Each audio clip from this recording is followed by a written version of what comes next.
I started building this in 1996, and there were no wide tires. At Stone's Custom Motorcycles in Northborough, Steve Stone has been getting these motors running. How many horsepower are we talking? It's 236 horsepower. That have headed on the highway. The springs and shocks are inside the frame. And provided those looking for adventure. How hard was it to ride? It's very difficult to ride. The perfect easy rider.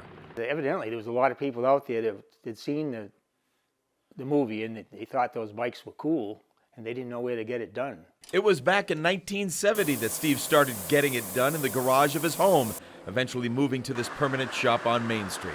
This is going to be a dash that sits in the middle of a tank. There'll be a speed armor will be in here. Now, for almost 50 years, Steve and his team have been custom designing and hand building these two-wheel works of rolling art. So this is my own design, the frame. From mild to wild, this former aeronautic welder will work directly with his customers to create one-of-a-kind bikes. Everyone has their own style that's in this business.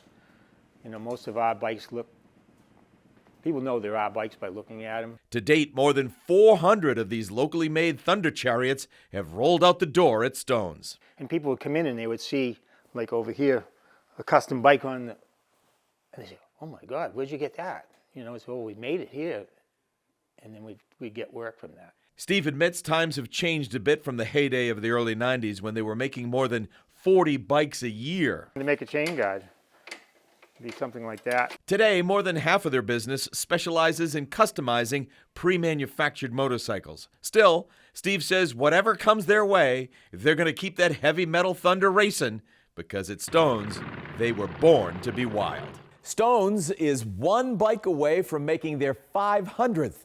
Steve is hoping that somebody out there watching will be wild enough to order up this historic made in Massachusetts ride. I'm Doug MiM, WCVB News Center 5.